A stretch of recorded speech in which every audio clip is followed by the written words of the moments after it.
All right, hey, so a couple of things. You guys know I'm huge on mindset. I went to, they had a thing, what, 2, 3 weeks ago, Aim? I can't remember, but it's called Limitless Arena. I don't know if you guys saw that. There were billboards everywhere. All right, Limitless Arena, and it was at the Maverick Center, and they had all kinds of. It was really unbelievable. It was. Goggins. Yeah, Goggins was there, and Gary Vee was there, and Ed Milet. Jim Quick, the guy that has the memory stuff. I mean, it was phenomenal. It was really good. But Goggins is, I don't know if you guys listen to Goggins. He swears a ton. So you have to kind of tune that out. And he swore a ton at the Limitless Arena, like a ton, like every other word. But if you can filter through that, and one of his big things is you got to, just like Dave said up here, he said you have to do something that sucks every day. Every day you have to force yourself to do something that just sucks, because that's what makes you stronger, right? If you're in your comfort zone's the dead zone. If you're in your comfort zone, you're not growing, you're not making any progress anywhere, you're dead, okay? You need to be uncomfortable, so get uncomfortable, okay? This is not what I was, Dave comes up here and talks without notes. I'm not that guy, so I'm gonna be going through a list here in a second. But I went to the dentist recently, and I scrubbed so hard on my teeth this way, right, that I've scrubbed the enamel off the bottom of my teeth. And he says, you got to quit doing that. You got to go softer, up and down, whatever. He's giving me all this advice, right? So the next morning I got up, going to brush my teeth, right? And I thought, you know what? Do something that sucks. Do something that's uncomfortable, right? So I decided I was going to brush my teeth with my left hand. Kind of a dumb thing. But it honestly, I did it with my left hand, and it was totally uncomfortable, and it totally sucked, right? I didn't feel like I got my teeth cleaned, but the next morning I did it with my left hand again, and the next morning again, and again and again. Left hand teeth brushing has become comfortable for me, so I got to find a new uncomfortable thing, right? I also went outside, and I throw a ball to my dog. I kind of consider it my meditation time in the morning. I get up early, right, at 5. I'm up before the alarm most of the time, as my wife hates, right? But I'm up and I move. Like as soon as that alarm goes off, or even before, I'm up, I turn it off and I'm out. And I get going on things that are on my list of stuff to do, because I want to get processing things. I want to get moving quick, right? One of the things that I do is I consider it my meditation time, but I stand out my front yard. I'm in a big cul-de-sac. I stand out my front yard with one of those dumb ball thrower things, and I throw the ball to my dog. I throw it 35 times. I'm regimented, right? 35 times. I've calculated that. That's like 1.5 miles of running for him. So he hates me in the morning too, just like my wife does. So anyway, he runs, but I decided, you know what? I'm going to start throwing with my left hand. So I did. Started throwing my left hand. It sucked. It was uncomfortable, but it's gotten more comfortable as I've done it, right? You have to do something that's uncomfortable every single day. Every day, find something, okay? It may be a conversation that you're putting off. Jump in. Make it happen. I saw a thing on, I think it was Facebook or something, and I don't know how true this is, but I'm going to repeat it anyway, as if it's truth. Okay, and it showed a buffalo running across a field, and there's a big storm coming across the mountains, right? And it says that, and it said, had some stats about buffaloes, and it said buffaloes actually run into the storm. They run into storms because they know that's the quickest way through, right? They know it's going to end quicker. If they get through that discomfort, if they get through that thing that's hurting them, that's causing them pain, if they charge it, they're going to get through it quicker. So we need to grab those tasks. If it sucks, then love it, right? Just take it. Take it, get it over with. You know what pain means? Pain means you're alive. That's what that means. That's what it means. You're suffering a little bit. So what? We all do. Okay? Search of comfort. Have you guys heard of Gary Brecka? You ever heard of Gary Brecka? This isn't on task. Have you? Who's heard of Gary Brecka? Anyway, Gary Brecka, he's like a nutritionist and a workout dude and all this other stuff. And he says that the search for comfort is the thing that ages us the most. If you don't want to age, then stop searching for comfort. His mantra is, no, don't send grandma out in the cold. Let her go out and get her mail in the cold. Don't do it for her, right? Let her do it. Let her go do that. And he has a whole bunch of other ones. My dad, who lives next door to me, 70, almost 80, right? He's 78 years old. 78 years old. And that guy, he goes through the pain. He does. I'm not there during that Limitless conference thing, that Limitless arena, I was gone most of the day. It was a Saturday, right? That's lawn mowing day for me. That's the day that I get to mow the lawn and think, right? But I come home and my yard looks like immaculate because this 78-year-old guy has gotten up, done his, and then done mine, okay? He's not one that's going to sit around and get comfortable. He gets uncomfortable. And that's why my dad just keeps going. He's the Energizer Bunny. He never stops, right? He just keeps going, right? Okay, so tell me, you guys, what the difference between 2023 and 2021, is there? There a difference? Is there a difference? Are we feeling a difference between the 2 years? And if we are, what is it? Just yell it out. Okay, interest rates, right? I love that one. That's huge. That's huge. What else? What else has changed in 2 years? Number of buyers. Good. That's what I'm looking for right there, right? Business transactions are down. They're way down, right? Old timers like Dave and I, we've been through this. 2008 came, transactions were cut to 30% of what they were. We had to battle through. We lost through attrition, through people saying, I'm going to get a 9 to 5. We lost a ton. We probably lost, 50% of the number of agents, 40, 50%. Couldn't do it. They couldn't stay in, right? They had to leave and go find a job, or else they weren't going to eat. You don't close a deal, you don't eat, right? You guys, this year is no different than 2021. Interest rates are the only difference. We do not have a lack of buyers. There are billions of them out there. Everybody wants to buy a house. And there's still a lack of inventory, right? The problems, 2021 still exists. We're still in 2021. 2021, I did tons of transactions. Not so much this year, not as many this year, right? There's less because people can financially, they can't afford it. Like they really can't, right? And we've talked about this, right? We have to be better about educating our clients, right? You can do it. And here's how. Here's a new program, or here's a 2-1 buy down, or there's a whole bunch of different things, right, that they can do. Or they can just get in and suffer, right? That's what I teach, because Dave and I teach about suffering, right? So I teach my clients, you just need to suffer a little bit. You'll be fine, just suffer. But they don't go for that, right? They're looking at that $3,500 monthly payment, and they're like, yeah, that's too much suffering for me and my family. I'm not doing that, right? So we can educate the crap out of every client that we have. Okay, the percentage of them jumping forward and saying, that sounds good, I think I'll do it, is small, right? So transactions are becoming smaller. They're becoming less, and they're going to get less. You guys, I'm not going to stand up here and flower things up. It's going to get worse. If you consider it worse, it's going to get tighter, okay?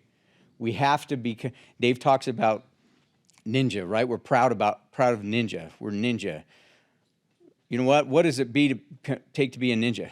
To be a ninja, guys, we got to be uncommon. We got to do things that other agents don't do, okay? In 2008, that's what Dave and I had to do.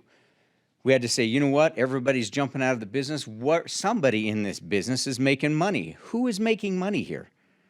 And we found them, right? Some flips. I did some REO stuff with bank owns. Find it. There's somewhere out there. There's some angle out there that somebody's making money. You need to find it, okay? And then be uncommon. We talk a ton. I'm huge on discipline, right? I have my whole regimented morning from 5 to noon, honestly.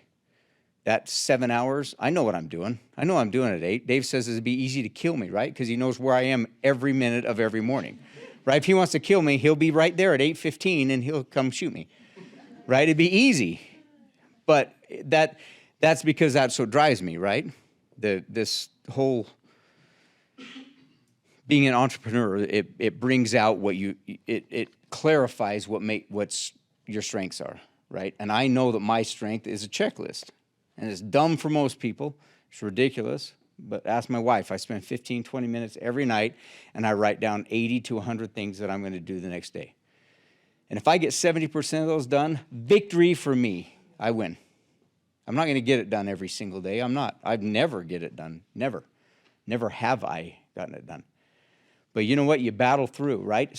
You guys find out who you are, find out what drives you. If it's a checklist, great, do it. If it's something on your phone, do it. You got to find a way, okay? And get up earlier. 5 o'clock in the morning is not that early. Okay, I'm here to tell you, 5 o'clock becomes natural. Get up earlier. Okay, I've gone to lunch with agents. They're like, yeah, we roll into the office around 10 or 9 or, come on, guys. If you're not willing to, well, I'll tell you a story real quick. I can't remember if it was a reporter or a coach. It's the Olympics, and Kobe Bryant is there at the Olympics, and all the big shots are there at the Olympics, right? And this reporter, he's so happy that Kobe's there. He loves Kobe Bryant, right? So he walks up to Kobe and he says, hey, you're going to be working out in the morning? And Kobe says, yeah, I'll be there at 4. I'll be there at 4 o'clock in the morning. The guy's like, oh, 4, okay. I'll be there at 4. So he decides, you know what, I'm going to impress Kobe Bryant. I'm going to be there at 3:30. I'm going to beat him there by 30 minutes. I'm going to impress the crap out of him when I arrive, right? So he gets there at 3:30. Here's the sneakers already squeaking in the gym. So he walks in. There's 2 or 3 other reporters sitting in there, like bleary-eyed and sipping on coffee, and Kobe's already got a sweat worked up, right? He's already doing things, right? The thing he noticed, though, is he doesn't have a ball in his hand. Kobe doesn't have a ball in his hand. He's making moves, and he's practiced post-up moves and doing things like that. And he does it for like an hour and a half. And the guy's just watching. He's just amazed by the activity and how engaged he is in what he's doing. And afterwards, he walks up to Kobe and he says, hey, you know, I noticed, he says, you are one of the best players to ever play the game. You've won so many awards.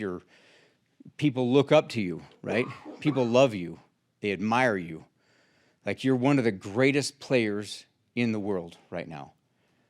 So why'd you spend like the first hour and a half working on the basics, like the post-up moves and basic stuff? Like, I didn't see one, flashy dunk, all just basic, boring stuff. And Kobe looks him dead in the eye and he says, why do you think I'm the best in the world? Because he focuses on the basics. He doesn't do the flashy stuff. He doesn't chase the shiny stuff. He doesn't do that stuff. He works on the basics and he masters it. The basics for us guys is simple, okay? For me anyway. You may have different things on your basic list, but the basics for me are 3 things. Communication is number 1, okay? Giving and gratitude. Those are the 3 things. If I can focus my business morning on those 3 things, communication, giving, and gratitude, I am going to win. I'm going to close deals. I'm going to create relationships. It's going to keep going. I focus on the basics. Another thing I want you guys to learn from Kobe's story is he was there at 4 a.m., okay? This reporter said that, like the other players, I can't remember Kevin Durant, I can't remember who else was there. The other players rolled in about 9. About 9:30. They came in and started doing their first workout. Okay, Kobe had worked out from 4 until 6 or 6:30, gone home, had food, rested up a little bit, watched a little bit of TV. He was starting his second workout at 9:30, that by the time they were starting their first. Okay, so there's a cumulative effect of getting up early. There's a cumulative effect of working more. You know what? No, Kobe has said this. He said, my thing is I want, and I'll talk a little bit about this, Ed Milet at that Limitless Arena, he talked about the power of one more. And I'm going to talk about that in just a minute. But that's exactly what Kobe does, the power of one more. He does one more workout every single day. So if he does that every day for 365 days, I mean, that's 365 more workouts, probably 800 hours more in the gym. There's no way in hell anybody is going to catch him. There's no way. There's a cumulative effect. That just keeps getting bigger and bigger and bigger. And even if they decide, I'm going to work out every day for the whole year, 24/7, they're not going to catch him. It's cumulative. Guys, get up earlier. Set a schedule and say, I don't know if it's going to be 5, 6, find a time, but get up earlier because that's when you get ahead. That's when you get ahead. Everybody else is still asleep. You're killing it. You're killing it. You're way ahead of the game. So do it. Get up and get moving. I got to look at my... Okay. Yeah. Do you compete with yourself or do you compete with others? I absolutely compete with myself, and I'm glad you brought that up. I talked to Dave about this the other day. I do this thing called MPM every so often. It's every few months. MPM is more perfect morning. More perfect morning. So I see things start to get looser. Okay, well, I'm not doing that quick enough, or I need to do that better. I need to focus better during this time of my morning. Okay, MPM is when I sit down at my desk and I write it down again. 5 a.m., this is what I'm doing, 5:15, whatever. I write my list out and I tighten it up. So yeah, I compete with myself in the fact that, you know what, I've gotten looser over the last couple weeks. I'm gonna tighten that sucker up and I'm gonna do power one more, right? I'm gonna just do more in the morning. I do more from 5 to noon than the whole day for everybody. I mean, I just do things. I could go home at noon. So MPM, more perfect morning. More perfect morning sometimes graduates into the rest of the day, right? You perfect your morning, you perfect things that are going on in your morning, and the rest of your day gets better, right? If you're getting up at 5, I promise you're not going to bed at 1. You're not going to go to bed at 1. So that perfects your night. Your more perfect morning perfects your night, right? Because you're going to get in bed at 10 or 10:30, or else you're going to pay for it the next day, and then the next day you're going to get up in bed at 10 or 10:30. Because that's cumulative also, right? You stop sleeping and you get tired and more tired, and it sucks. Pretty soon you got to go to bed at 8 to catch up, okay? So anyway, that more perfect morning, yeah, I always fine-tune. I'm always looking for a way. How can I fine-tune this? How can I make this quicker, better, more impactful, whatever it is? So I don't know if that answers your question, if I'm competing with myself, but I'm always trying to better what my morning looks like or what my to-do list looks like, right? Okay, I have to look at my to-do list, and then we'll talk some more. Okay, so MPM. I told this story about Kobe, the 3 basics. So communication and giving, they're kind of the same thing, right? Because communication can be compliments, right? It can be a gift card that you send. It can be a like or a comment on Facebook, right? That's what I consider communication and giving. You're giving something to somebody. And honestly, if you like somebody's stuff, they're going to like your stuff back, right? And pretty soon they're going to like a listing that you've got listed, and they're going to know somebody that wants to buy that listing. Okay, you just become part of it, right? You become part of you want to be an unobtrusive part of their family, right? I just saw yesterday, one of my clients, they just had a baby, just had their first baby boy. First thing this morning, I came in, I popped a gift card in the mail, and said, let me buy you guys dinner, congratulations, and I used their name, congratulations on Holden's arrival, right? And when they get that, they're like, oh, yeah, it feels like I'm part of the family because I'm celebrating with them, right? That's what we need, okay? Cold callers, I know there's lots of them. Stephen kills it. There's tons of people that do cold calling. I'm not that guy, okay? Cold calling for me I can't do it. I probably should try it because it would be uncomfortable, right? And I got to put myself through some pain and try to get through it. But I probably won't. Honestly, I probably won't. I know what works. And in a down market, in a tight market like this, it's not about a quick call. It's about a relationship. You guys create your relationships. That morning routine for me is creating relationships. Because it doesn't matter if the market's up, down, interest rates are sideways, up, down. It doesn't make any difference. Somebody's going to die. It's just life. Somebody's going to get divorced. Somebody's going to get downsized. Somebody's going to get relocated. Something's going to happen. Real estate's always going to have to move. It always is. Okay, and your chances of catching somebody on the day that they just found out that they have to be relocated are really, really, really, really small. Okay, the chances of me hearing from one of my clients that I've communicated with consistently for years when they're getting relocated is really, really high. It's the difference is the relationship, right? They know they can count on me. I'm getting downsized, I'm calling Troy. Whereas if they don't know me and you guys haven't reached out to them, maybe they're a past client or whatever, I'm getting downsized, who the hell should I call? Let me Google real estate agents.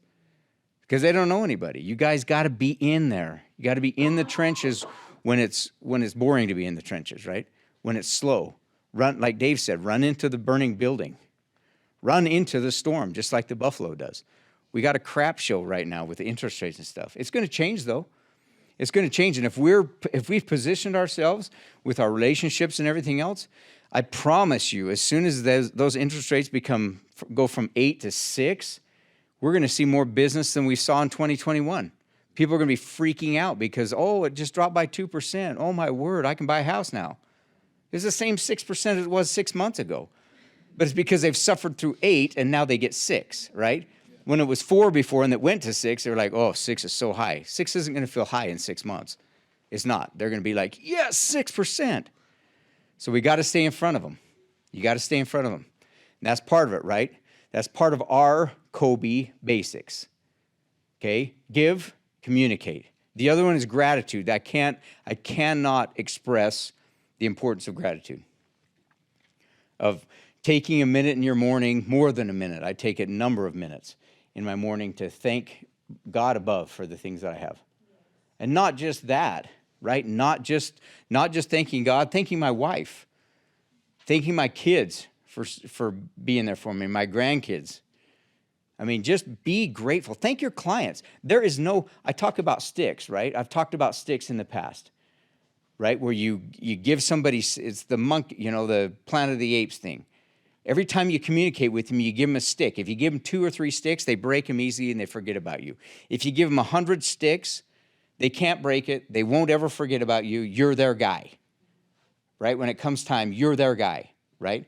Gratitude is not a stick, it's a branch. If you're reaching out and you're saying thank you to somebody for something, that's a branch. That creates memory for them. That creates gratitude for them. They're like, oh, no, thank you, really. I mean, it's amazing. Gratitude is so powerful.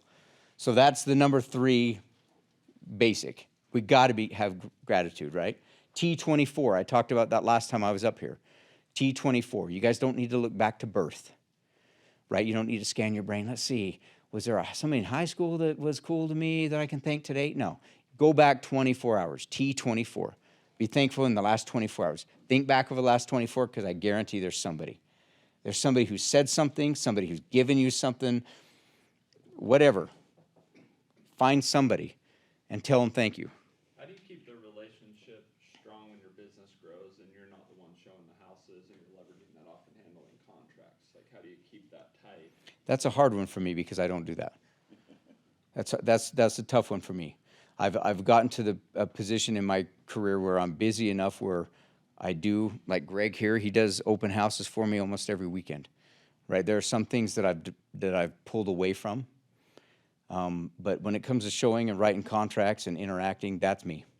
That's me, and that's what I like to do, right? I mean, I don't want to get so far away from the basics of the business that I forget what the business is.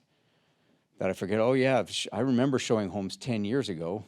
I remember showing homes 10 minutes ago. I show houses all the time. That's what I do. So I don't know. I don't know how to answer that. And because it's hard for me to be genuine if I'm not in somebody's face, right? If I'm just sending a dumb email that everybody's going to delete, it just doesn't feel genuine to me. That's why I don't do it. So anyway, stay in front of them, guys. Create relationships. Robert.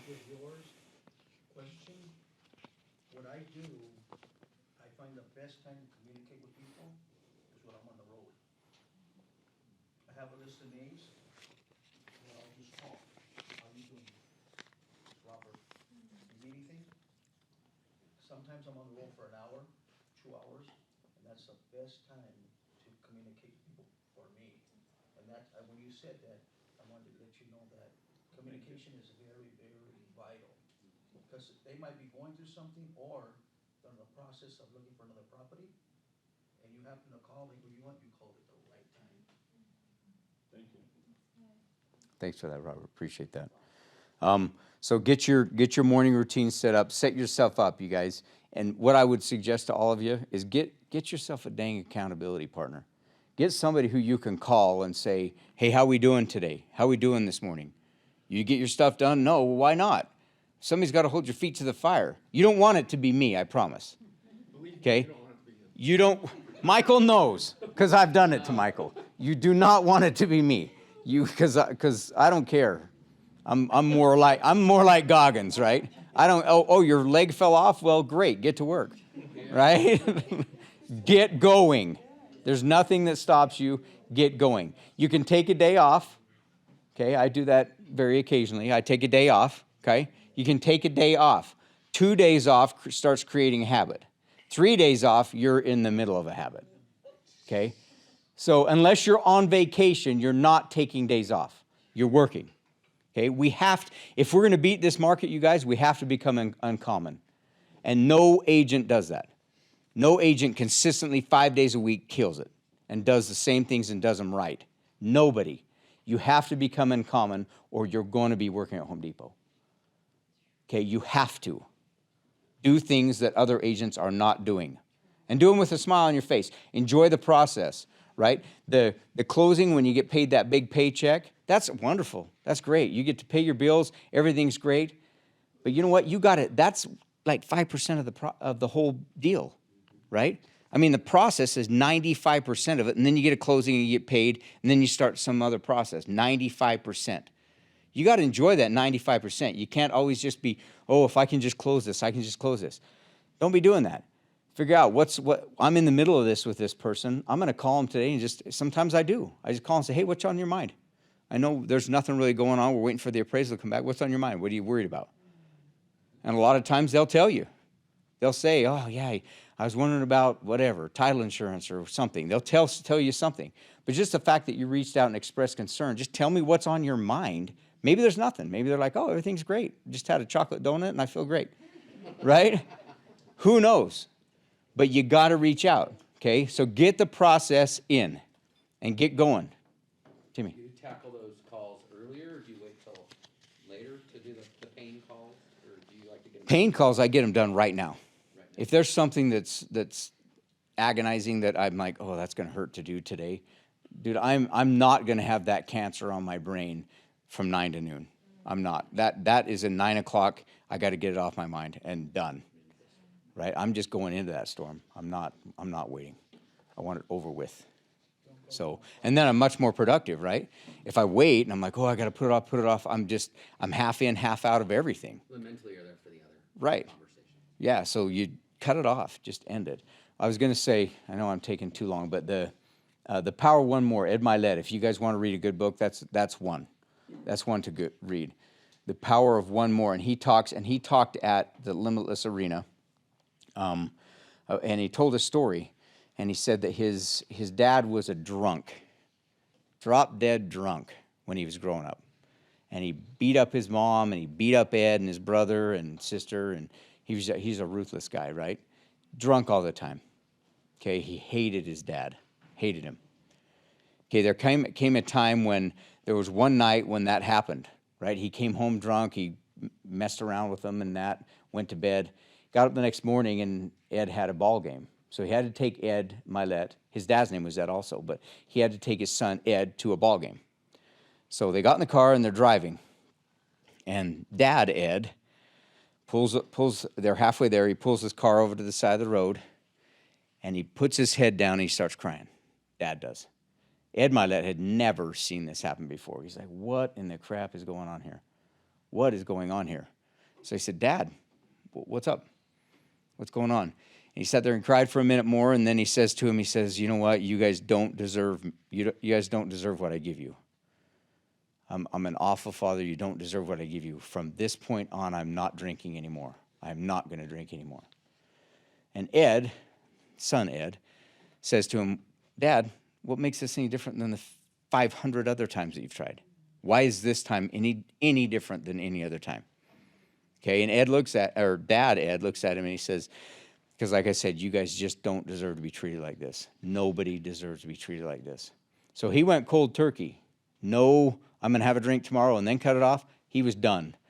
From that night before on, he didn't drink. And 6 or 8 months down the road, Ed, the son, turned to his dad and he says, Dad, you're doing great. You're doing great. You haven't had a drink for 6 months. Like, are you never going to have a drink again? You're never going to have a drink again, are you? And Dad, Ed, says, you know what, Ed? I can't promise you that, but I can promise you that I can give you one more day. I'm not going to drink today. Today I will not drink. I can't promise you in the future, but today I'm not going to drink. Okay, so he told him that, and to the end of his life, he didn't have another drink the whole time. He just cut it off. But the power of one more, that's what Ed Milet talks about. The power of one more. He says, everybody can do it one more day. If you get up tomorrow morning, you're like, oh, God, this sucks. I'm not closing any deals. I can't pay my bills. Give it one more day, okay? Put the process in place one more time. One more time. It may be the time that, and we all know that one transaction, one person, if you're feeling like crap as a real estate agent, and you get one phone call, and it's somebody that calls you and says, hey, I'm looking for a house in South Jordan, 600,000. Your attitude changes 180 degrees, right? Because you're feeling like crap, and all of a sudden you're on top of the world. You don't have 1 cent more, but you are on top of the world because you have prospect of money coming.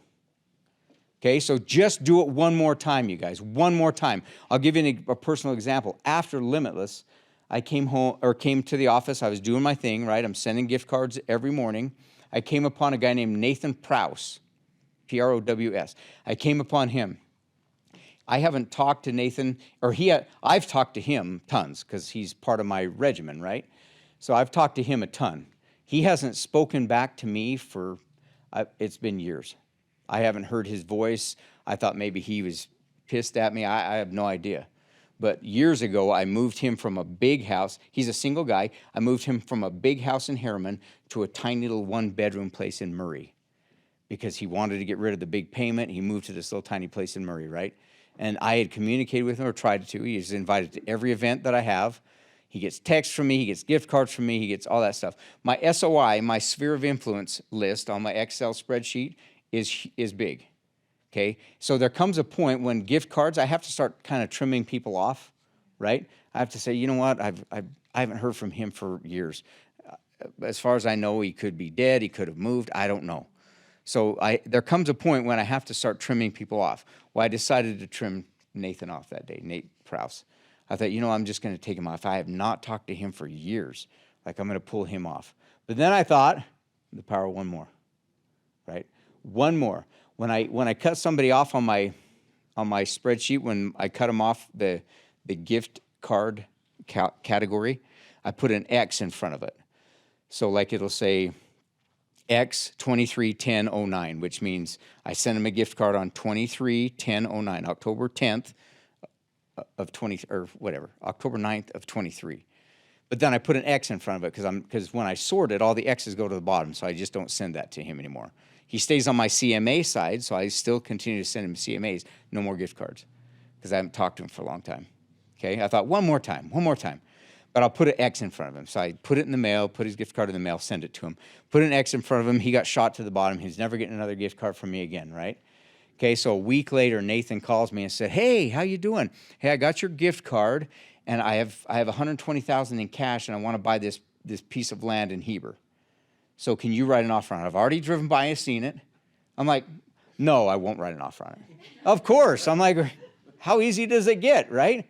Sure, I'll write an offer on it. I'll get you seller's disclosures, all that stuff. So guess what? I erased that X and moved him. He's back in the rotation now. Okay? But he was going to be cut off. But the power one more, you guys. Just do one more time. Don't give up today. Maybe tomorrow you'll give up. Maybe. But you got to give it one more time. One more time. Get through your list one more time. Because this one more time could be the time. Okay? So keep battling through. Have anything else here? All right. Not really. The other thing, too, it shows up in different ways. I've noticed that with just being active and calling, even if it's not the deals from the ones you're calling, just randomly someone will pop into it. I've talked about that a little bit before. There's a book called The Secret, and I listened to it. I don't know if you guys listened to The Secret or read it. I read it or listened to it years ago. When I first started listening to it, I thought, this is so dumb. Like, seriously, I am not going to listen to it. I can't put myself through this. This is horrible. Because it was just so, I don't know, emotional, and I'm like, nah, I'm not doing that. But anyway, I did. I listened through it. But that book has turned out to be so true. And that's what that is, right? The secret. You do good things for people. They're probably not going to come back and do good things to you, but it's going to come from somewhere. Somebody out there you're going to get it from that guy over there, and you weren't even thinking about that guy. But it just comes. So I agree with you. The more active you guys can be, the more active and interactive and gratitude and giving, the more you do of that, It's like magic. It really is. It's like magic. Things just start coming. It's an amazing way to do business, honestly. So become your process.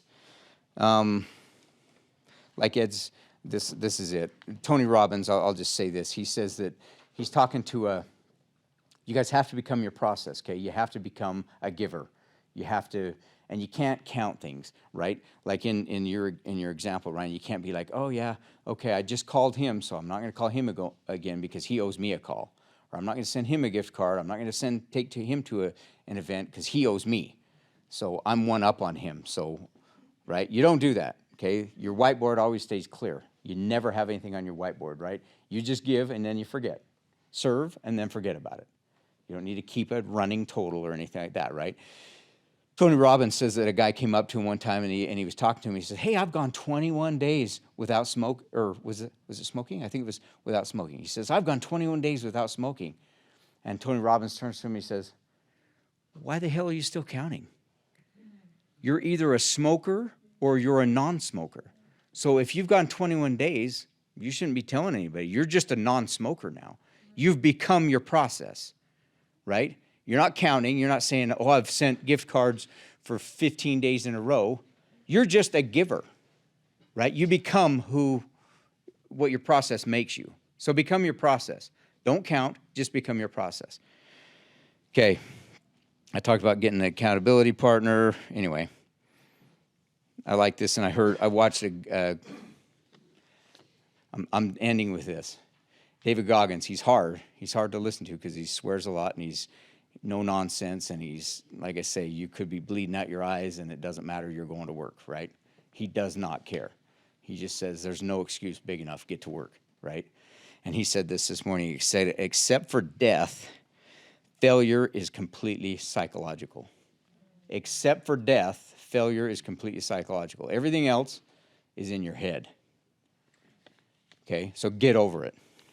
Get over it and do the next best thing, right? Our most important step that we're going to take, you guys, is the next step. The next step we take when we leave here today, that's the most important step. Not the one we took 6 months ago, not the one that's coming in the future. Tomorrow, today, whenever you get out there, get your business going and start communicating with people and be ninja, be uncommon. You've got to be uncommon or you're not going to be in the business. You just won't be. All right? That's it. I'm out. Thanks.